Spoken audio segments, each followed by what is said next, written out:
This is CNN.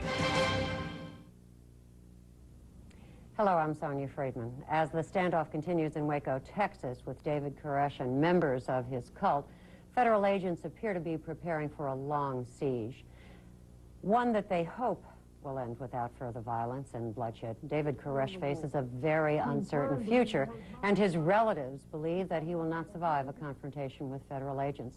But when the standoff does end, the many adults and children remaining in the compound will face a difficult path, as others will attempt to remove the influence of their cult lifestyle.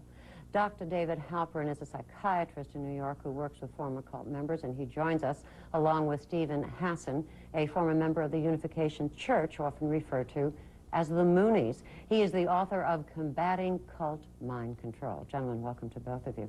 Stephen, give us a sense of the difference between a religious cult and traditional religions as we all know them.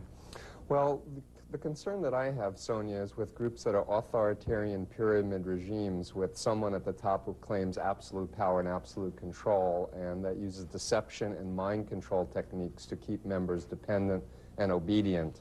They want to remove the free will within their members and keep them under tow, whereas legitimate religions, even though they may have unorthodox beliefs, respect people's free will. They do not use deception. They do not use hypnosis and phobia indoctrination and behavior modifications and techniques like sleep deprivation and privacy deprivation and dietary manipulation. But the issue for me is more the practices of a group that characterize it as a destructive cult rather than the beliefs.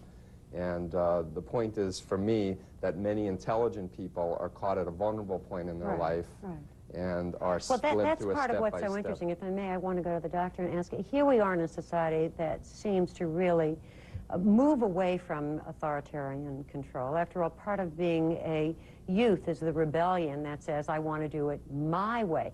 And yet people flock to have somebody else tell them what to do. Explain that. Well, that's true. Some people are rebellious. Some people are looking at authority with skepticism. But the traditional point, if you will, that people join cults during periods of depression, often a depression created by the absence of authority. The time that people join cults traditionally has been at that critical separation between living at home, in high school, and going off to college.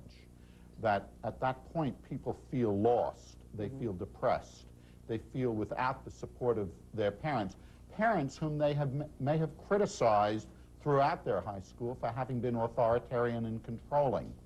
And at that point, a group comes along which promises them to have their psychic cake and eat it too.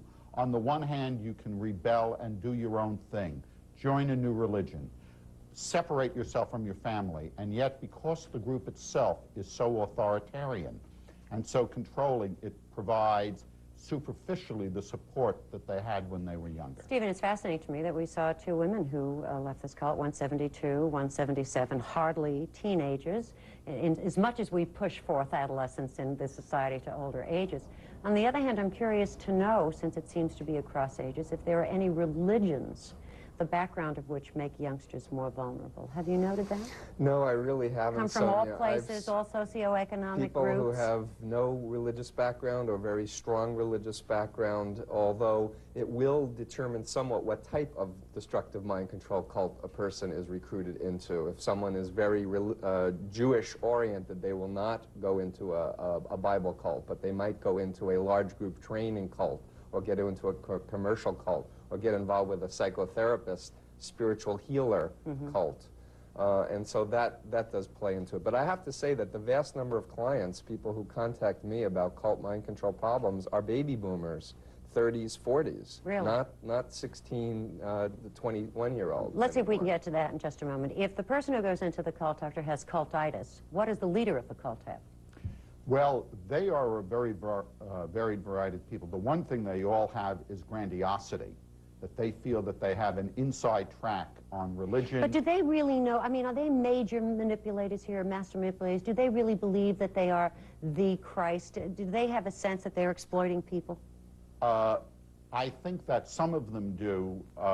One of the leaders of a group very prominent in the United States told people that the only way to make money in the United States is to found your own religion. So certainly that is...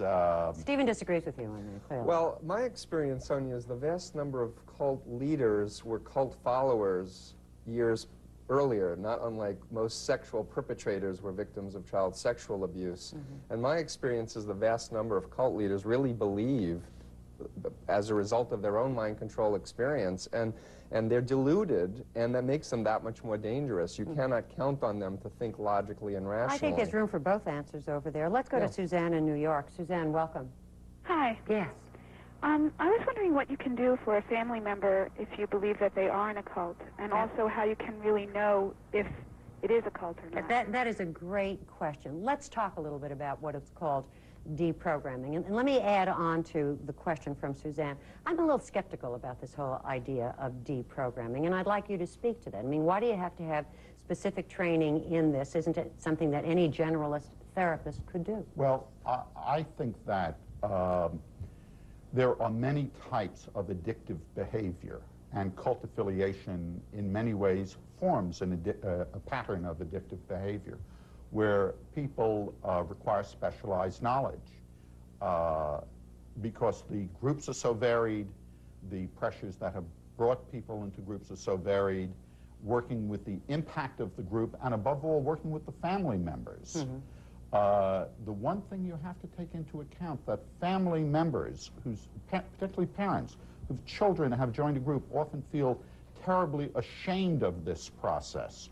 In many ways, it's a process very comparable to alcoholism, where one finds people benefiting from being in a self-help setting, and the family But doctor, there is so much for kidnapping and people being coerced and held against their will and not allowed to go to the bed, not unlike the very process of the mind control or hypnosis itself. Now, do you believe in that method, Stephen? No, I do not advocate forcible abduction and detention in order to help rescue people involved with cult groups. That's quick comment from the doctor? Nor do I. I want to emphasize that very strongly. Right, and I want to say that initially when I was rescued out of the Moonies, my parents did hire deprogrammers, and it was attempted by force, and it was only by agreeing to talk with the counselors because I loved my father and I wanted to prove that I knew that Moon was really the Messiah to him, that I agreed to the process. Okay, now that's very interesting. So what do you do if A, the person won't come to you, and B, that there's this switch that seems to turn on and off? Right. I mean, all of a sudden